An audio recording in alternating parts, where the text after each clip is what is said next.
गुरुवार को MGM senior secondary school Saharghat परिसर में बिहार विद्यालय परीक्षा समिति द्वारा आयोजित इंटरमीडिएट परीक्षा परिणाम में प्रथम श्रेणी से उत्तीर्ण 50 छात्र छात्राओं के बीच प्रतिभा सम्मान समारोह का आयोजन किया गया, जिसमें मुख्य अतिथि के रूप में एमजीएम के पूर्व छात्र हैदराबाद में कार्यरत आईआईटी वैज्ञानिक अभिमन्यु कुमार ने शिरकत किया।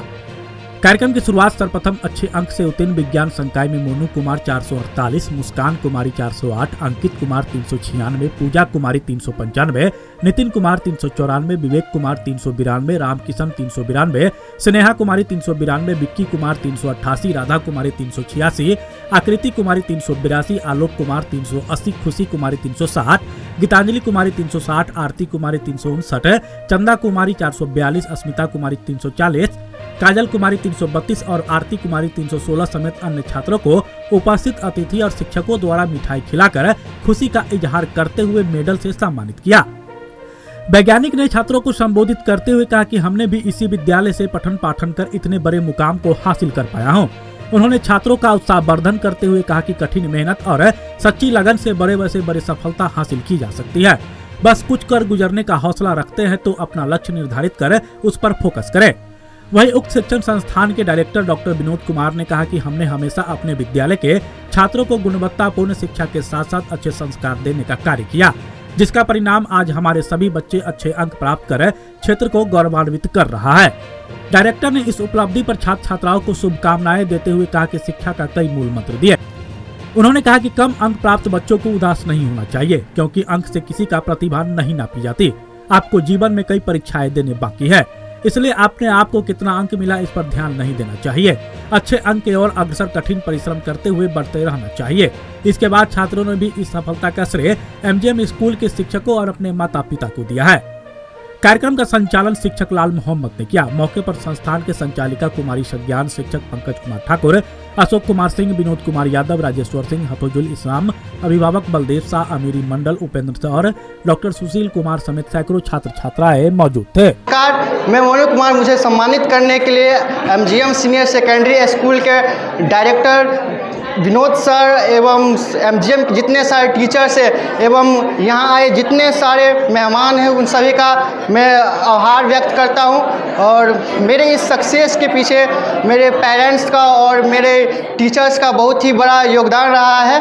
और मेरे जितने भी क्लासमेट्स थे उन्होंने भी काफ़ी टफ कंपटीशन दिया था, उनको भी मैं आभार प्रकट करता हूँ। और मैं जूनियर्स को बस यही कहना चाहूँगा कि आप लोग भी अच्छे से अच्छे मार्क्स लाए और इस इंस्टीट्यूट्स का और अपने मम्मी पापा का नाम रोशन करें। बस इतना ही। क्या नाम है आपका? मोनू कुमार। तैयारी कैसे की है? बस अच्छे से यहीं से पढ़े। क्या कुछ इनका इसमें सबसे ज़्यादा योगदान रहा इस सफलता में?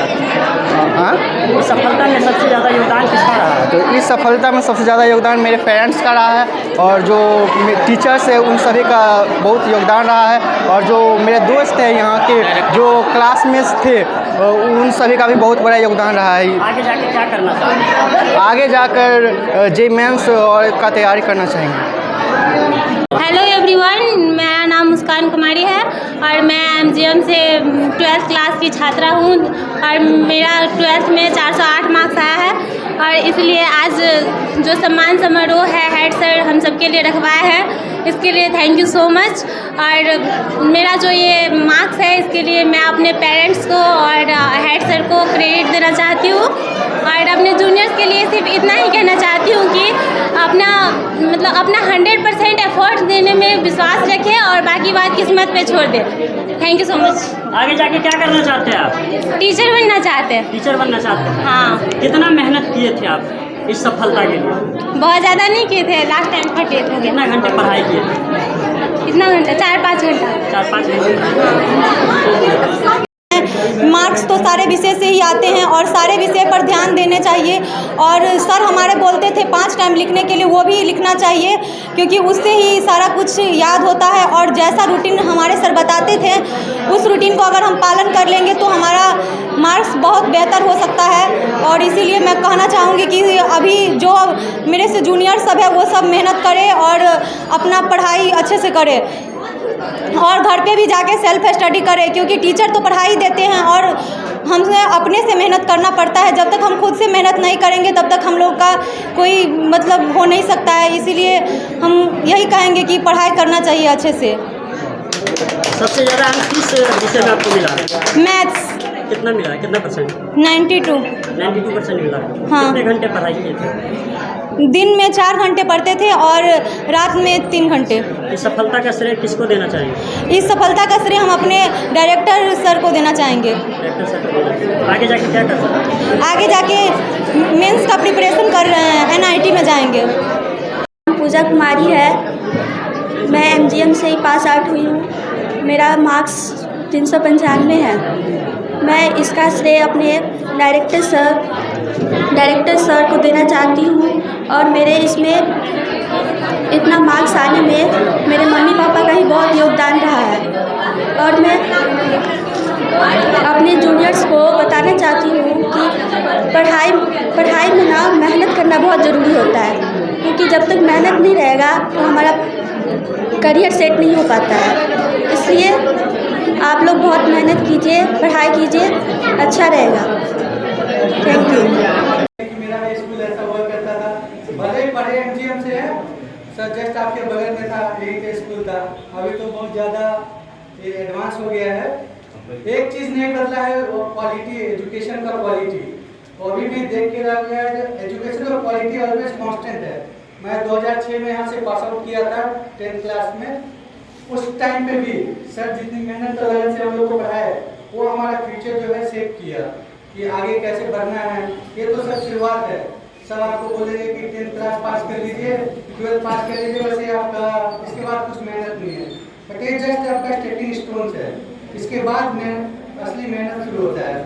तो आपको हमेशा लगन, एक गोल फिक्स कीजिए, उस गोल के बेसिस पे अपना मेहनत, हार्डवर्क, वही हार्डवर्क पर फोकस कीजिए। उसी से आपका जो गोल का जो अचीव करने का जो फाइनल गोल है वो अचीव हो पाएगा। इसके और हमारे जो आज देख रहे हैं कि जो 12th क्लास में पास किए, इसमें लड़कियां जो है लड़के से ज़्यादा अच्छे परफॉर्मेंस किया है। तो देखिए विमेन एम्पावरमेंट जो है ऑलवेज एक रोल प्ले कर रहा है, गांव में भी, शहर में भी। तो आप लोगों को congratulation for securing so good marks. और आगे भी मेहनत कीजिए और एक गोल फिक्स कर लीजिए और उसी पे मेहनत करते रहिए।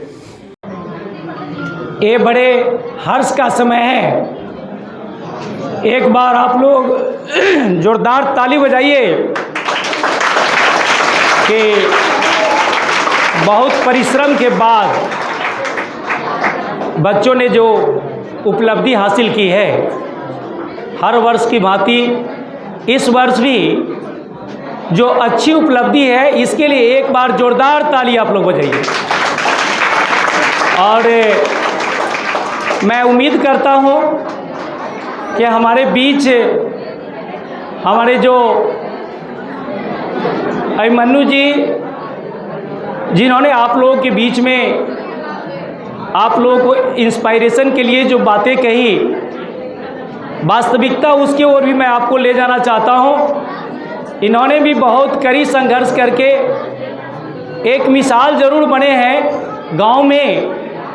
गांव में रहकर एक साधारण परिवार से आने के बाद भी इन्होंने यहाँ पर MGM का जो पुराना बिल्डिंग था, वहाँ इन्होंने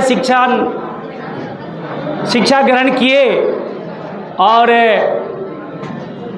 अपना लक्ष्य इन्होंने बनाए रखा और इनको IIT में सिलेक्शन हुआ। IIT मंडी से इनको डिग्री मिली और फिर वर्तमान में इन्होंने हैदराबाद में अभी कार्य कर रहे हैं। ये कम बात नहीं है, ये बहुत बड़ी बात है और असंभव को इन्होंने संभव करके दिखाया। एक प्रेरणा की बात है, आप लोग भी ऐसा कर सकते हैं, बशर्ते कि आप अपनी मंजिल को रोके नहीं तो आप अपना लक्ष्य बरकरार रखें। जो भी बच्चे जिनको कम मार्क्स मिला या अधिक मार्क्स मिला, या कोई बहुत बड़ी बात नहीं है। यदि आपको कम मार्क्स में मिला है और आप अपना परिश्रम यदि कंटिन्यू रखते हैं, भविष्य में तो ऐसा नहीं है कि आपको सफलता नहीं मिलेगी, आप भी सफल होंगे और आपकी सफलता भी आपके पास होगी, बशर्ते कि आप अपने आप को अनुशासन का पालन करते हुए, अनुशासन का मतलब तो आप समझते ही हैं कि आप अपने रूटीन को यदि ठीक करते हैं, सही समय से सभी कार्यों को यदि आप निष्पादन करते हैं, आप एक रूटीन प्रोसीड्योर के तहत आप अपना पाठ योजना तैयार करके उसको पूरा करते हैं, तो किसी भी तरह के कंपटीशन को आप ज़रूर कंपीट कर सकते हैं, इसमें कोई शंका नहीं है। इसलिए सबसे पहले मैं उन विद्यार्थियों को बताना चाहता हूं कि मार्क्स आपको कम मिला या ज़्यादा मिला, वो एक दूसरी बात है।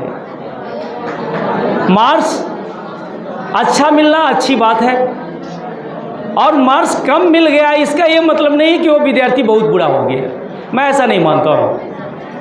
उन्होंने मेहनत कम किया, ये तो आपकी ज़िंदगी का दूसरी पड़ाव है। आपने मैट्रिक पास किया और उसके बाद आप इंटरमीडिएट का दूसरा एग्ज़ाम दिया, इसके बाद एग्ज़ाम देने का तो एग्ज़ाम का आपका लाइन लगा हुआ है, आपको कितना एग्ज़ाम देना होगा ये तो आप ही तय करिएगा कि कितना एग्ज़ाम दीजिएगा। इसीलिए मौका आपके पास बहुत मौका है, कम मौका नहीं है। आप आपकी ज़िंदगी भर एग्ज़ाम देते लोग रहते हैं और ये सीढ़ी लगी हुई है, लोग कहाँ तक पहुँचेंगे ये भी किसी के भविष्य को कोई निश्चित नहीं कर सकता है। ये बात ज़रूर है कि माता पिता का जो लक्ष्य होता है वही लक्ष्य एक सफल शिक्षक का भी होता है। जिस तरह से आपको चिंतन करने के लिए आपके माँ पिताजी हमेशा चिंता में रहते हैं, उसी तरह एक विद्यालय के लिए भी बच्चे होते हैं और उसका रिजल्ट अच्छा हो, इसके लिए एक सही शिक्षक को हमेशा जिम्मेदारी उठाते हुए कार्य करते रहना पड़ता है। मैं आपको ये बताना चाहता हूँ कि समय जो आ चुका है, अभी कंपटीशन का दौर आ चुका है, हर एक जगह हर एक मोड़ पर कंपटीशन है। आपने रिजल्ट लाया है ये बहुत अच्छा है, और सबसे बड़ी बात है कि आपने बिहार बोर्ड में हिंदी मीडियम से परीक्षा दिया था, उसके बाद आपने एक इंग्लिश मीडियम में पढ़ना शुरू किया, उसके बाद भी आपका जो रिजल्ट है वो कम नहीं है, बहुत अच्छा है। इसके लिए मैं तहे दिल से आप लोगों को धन्यवाद ज्ञापित करना चाहता हूँ। मैंने पढ़ाया लेकिन आपने मेहनत किया, आपके माता पिता ने सही मार्गदर्शन दिया और आपने इस इंस्टीट्यूट में अपना अवसर प्रदान किया हम लोगों को काम करने के लिए। इसलिए मैं गौरवान्वित महसूस करता हूँ कि आप लोगों ने मेहनत किया, और उस मेहनत के साथ मैंने भी मेहनत किया, हमारे शिक्षक लोगों में ने भी मेहनत किया, आपके पेरेंट्स का भी अच्छा सहयोग रहा, जिसके चलते आपका रिजल्ट अच्छा हो। ऐसे आपको पता है कि किसी भी कार्य को संपादित करने के लिए, सफलतापूर्वक संपादित करने के लिए उसके कई आयाम होते हैं। एक सफल, आप लोग जरा सा शोरगुल नहीं करिए कि अभी जो न्यू एजुकेशन पॉलिसी का जो टाइम आ गया है, जैसा कि आपको इंजीनियर साहब अभिमन्यु जी बताया भी, थोड़ी सी मैं चर्चा करना चाहता हूँ आपके बीच। सबसे मेन बात होता है कैरियर, आपका कैरियर कैसे अच्छा होगा। अभी जो न्यू एजुकेशन पॉलिसी का जो आयाम आ गया है, 4 साल का एक ग्रेजुएशन का कोर्स कर दिया गया है, चाहे वो बीटेक हो या बीए हो या एलएलबी हो। आप यदि ग्रेजुएशन करना चाहते हैं, इंजीनियरिंग करना चाहते हैं तो भी आपको 4 साल लगेगा। आप मेडिकल में जाना चाहते हैं, एमबीबीएस का डिग्री लेना चाहते हैं तो भी 4 साल है। आप ग्रेजुएशन करना चाहते हैं, बीए करना चाहते हैं तो भी 4 साल है। अभी एक वक्त है आपके लिए डिसीजन करने का कि आपने इंटरमीडिएट का जो पढ़ाई पूरी की, एक कॉमन हो चुका है, ये सब लोग करते हैं। अब इसके बाद आपको जिधर आपका रुझान ज़्यादा है उधर जा कर के आप अपने कैरियर को आप सोच समझ कर के अपना कदम उठाइए ताकि आपको सफलता मिले। ऐसा नहीं कि मान लीजिए कि किसी को मेडिकल में जाना है और वो इंजीनियरिंग में एडमिशन ले लिया और कुछ दिन के बाद उसको लगा कि मैं तो बेकार इंजीनियरिंग में एडमिशन ले लिया, मुझे मेडिकल में जाना चाहिए। कुछ लोग ऐसे भी होते हैं, इंजीनियरिंग कॉलेज में एडमिशन ले लिया, उसके बाद उनको होता है कि हमको तो जनरल एजुकेशन में जाना चाहिए, हमें यूपीएससी की तैयारी करनी चाहिए थी, बीपीएससी की तैयारी करनी चाहिए थी। तो आप अपने डिसीजन को बार बार चेंज ना करें। आप अपना गोल एक बार तय करें, आप अपना लक्ष्य एक बार निर्धारित करें और वो लक्ष्य को निर्धारित करने के बाद आप अपने आप को उसके ऊपर समर्पित हो जाएं, डेडिकेटेड हो जाएं। यदि आप डेडिकेटेड हो जाते हैं, डिवोटेड हो जाते हैं, तो सफलता निश्चित रूप से आपके साथ होती है। और सबसे बड़ी बात यही है, और आप ध्यान रखिए कि आप अपने पेरेंट्स को सही ढंग से पेरेंट्स के मुताबिक चलिए। पेरेंट्स ही आपके लिए सबसे बड़े शुभचिंतक पेरेंट्स हैं, क्योंकि आजकल का जो इन्वायरमेंट है, गांव का या शहर का कहीं का इन्वायरमेंट बहुत अच्छा इन्वायरमेंट नहीं रह गया है। अच्छे बच्चे भी खराब हो जाते हैं और ख़राब भी अच्छे हो जाते हैं।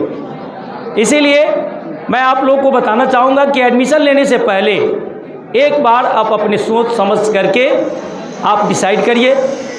कुछ लोग ऐसे भी हो सकते हैं जिन्होंने फिर यदि आपको मेंस की ओर जाना है या एडवांस को क्रैक करना है तो आपको एक मौका और मिलेगा और उसके तहत आप उसकी भी तैयारी कर सकते हैं। आप नीट का भी एग्ज़ाम दे सकते हैं। एक बार आपको मौका और मिलेगा और आप तैयारी करके अपना मंजिल तय करके आप निश्चित रूप से एक ऐसा कदम उठावे जो कि फिर सोचना समझना बार बार ना पड़े, बार बार आपको ट्रैक चेंज करने की ज़रूरत ना पड़े, क्योंकि ट्रैक चेंज करने से परेशानी होती है, समय भी बर्बाद होता है। इसलिए एक बार कोई भी विषय खराब नहीं है। आप कॉमर्स के क्षेत्र में भी जा सकते हैं, आईएससी कर लिए तो फिर आप चार्टर्ड कर सकते हैं, आप बीपीएससी कर सकते हैं, यूपीएससी कर सकते हैं। सारा रास्ता आपके लिए खुला हुआ है। और ऐसे भी साइंस से जो बच्चे इंटरमीडिएट करते हैं उसके लिए सारे रास्ते खुले होते हैं। थोड़ा सा आर्ट्स में और कॉमर्स में थोड़ा सा प्रोविज़न भी है कि आर्ट्स का बच्चा इंजीनियरिंग नहीं कर सकता है, मेडिकल नहीं कर सकता है, लेकिन साइंस से जो बच्चे पास आउट होते हैं उनके लिए चारों तरफ का रास्ता अभी खुला हुआ है आपके लिए। इसलिए आप बहुत मनन करिए, अभी सोचिए समझिए और अपना कदम उठाइए। इसी के साथ मैं सभी लोगों को तहे दिल से धन्यवाद ज्ञापित। आप हमारे मधुबनी न्यूज़ को फेसबुक पे देख रहे हैं तो पेज को लाइक करें, यूट्यूब से देख रहे हैं तो हमारे चैनल को सब्सक्राइब करें और बेल आइकन को दबाना ना भूलें।